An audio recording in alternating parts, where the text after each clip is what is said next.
Zaman dahulu, ada seorang yang bernama Kisah Cemangkala.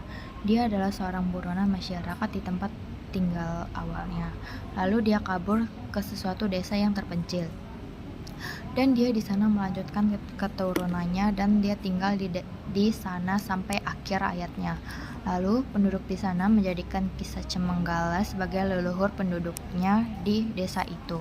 Memiliki tradisi yang bernama ronggeng. Berselang puluh tahun, ada seorang lelaki bernama Santayip. Dia adalah pembuat tempe bongkrek.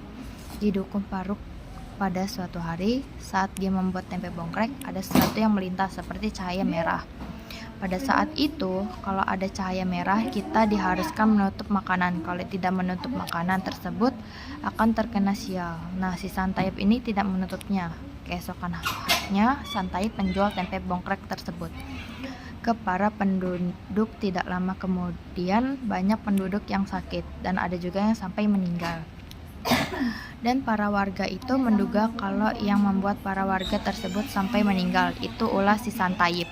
Dan para warga mendatangi rumah Santayip sambil membawa parang. Setelah para warga sampai di rumah Santayip, mereka memanggil Santayip untuk keluar. Dan para warga berkata pada Santayip kalau tempe bongkrek tersebut mengandung racun. Dan si Santayip ngasih tahu kepada warga kalau dia membuat tempe bongkrek tersebut seperti biasa. Karena dia tidak mempercayai kalau tempe bongkreknya tersebut ada racun, dia langsung pergi ke dalam dan langsung membakarnya di depan warga dan istrinya ikut memakannya. Tidak berselang lama, Santayip dan istrinya meninggal setelah beberapa tahun saat Serintil sedang membuat mahkota di bawah pohon nangka. Si Rasus Darsun Warta melihat Serintil, mereka langsung mendekati Serintil dan membantu membuatkan mahkota. Setelah sudah jadi, Serintil langsung memakai dan Darsun bilang ke Serintil kalau Serintil itu mirip ronggeng.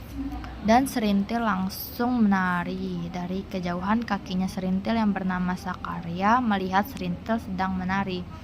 Dan kakeknya langsung ke rumah ke si dukun yang bernama Kartareja. Dan kakeknya Serintil ini ngasih tahu ke Kartareja kalau Serintil ini bisa nari. Kartareja nggak percaya kalau Serintil ini bisa nari ronggeng. Padahal masih umur 11 tahun dan tidak mungkin bisa melakukan itu. Dan pada malam harinya Serintil ini disuruh menari di depan para penduduk Dukuh Paruk. Setelah selesai, para penduduk percaya kalau Serintil sudah memasuki indung ronggeng balak jadi penerus ronggeng. Dan sebelum itu, untuk menjadi ronggeng itu ada 3 tahapan, yaitu pertama nari di depan seluruh warga. Yang pertama udah selesai kan. Yang kedua mandi di dekat makam Kisah Cemenggala. Yang ketiga buka kelambu. Dan syarat yang pertama dan kedua sudah dilaksanakan. Nah, tinggal syarat ketiga, buka kelambu. Nah, si Kartareja ini buat peraturan siapa yang bisa membawa 1 keping emas akan bisa mendapatkan ronggeng. Nah, besokannya Doer membawa 2 keping rupiah dikasihkan ke Kartareja. Nah, si Kartareja ini bilang kalau saya minta 1 keping emas. Si Doer ini mengasih 2 keping rupiah untuk DP, kalau besok tidak mengasih lebihnya 2 perak itu untuk si Kartareja. Nah, keesokannya Doer membawa 1 kerbau ke rumah Kartareja. Kerbau itu seharga 1 keping emas dan Kartareja nolak karena dia maunya 1 keping emas biar enak langsung di kantong langsung. Kalau kerbau kan harus ngerawatnya, harus memberi makannya. Nah, karena ada ronggeng ini beritanya sampai ke desa sebelah. Si Sulam ini pergi ke desa Dukuh Paruk sambil membawa motor. Sampai di rumah Kartareja, dia langsung mengasih 1 keping emas itu. Nah, si Doer itu kayak nggak terima. Doer sama Sulam ini ribut sampai terdengar ke Serintil. Nah, Serintil ini ketakutan, langsung keluar dari kamarnya. Si dukun ini licik, dia kayak buat tantangan gitu, kayak minum ciu. Nah, si Sulam ini dikasih ciu yang asli. Terus si Doer ini dikasih air putih biasa. Kan karena si Sulam ini udah pingsan, si Kartareja ngomong ke Doer suruh masuk ke kamar. Beberapa jam kemudian si Doer keluar kamar dan dia mau pulang. Nah, si Kartareja bilang ke Doer ini untuk tidur di sini dulu karena udah malam. Nggak lama kemudian si Sulam bangun dari pingsannya.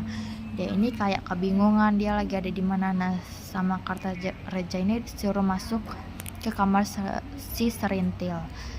Nah, si Sulam ini nih dia kira dia menang kan. Besokannya dia langsung ke kamarnya Serintil. Besokannya si Rasus ini izin pergi ke sebuah desa, ke desa Dahuan, untuk mencari pamannya. Si Rasus ini ketemu sama Sersan Slamet. Si Sersan Slamet ini ngeliat si Rasus untuk kayak kerja keras. Si Rasus ini diangkat menjadi tentara Tobang. Tentara Tobang itu kayak tentara nggak ada pangkatnya, kayak cuman suruh doang. Nah, beberapa tahun kemudian di desa Dukun Paru ini kayak sering ada pencurian.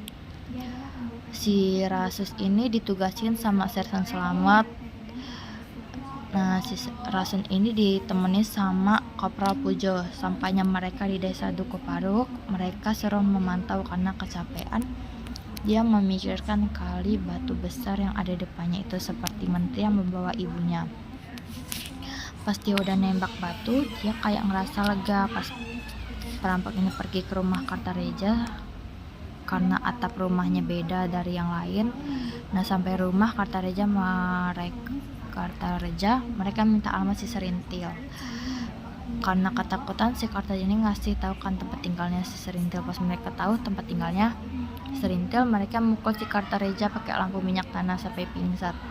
Setelah sampai rumah Serintil, mereka langsung masuk kan. Si Rasus ini langsung memantau sama nunggu Kopral Pujo untuk meminta bantuan. Nanti rumah itu si Serintil lagi teriak ketakutan. Si Rasus ini udah nggak tahan, dia langsung masuk ke rumah Serintil sambil membawa tanah keras. Nah, 2 orang ini mati kan, yang sisanya itu berhasil diringkus. Si Serintil ini pengen punya anak dari Rasus, tapi Rasusnya ini nolak. Nah, si Rasus ini buat surat untuk pergi dari desa Dukun Paru. Selamat tinggal Duku Paru. Selesai.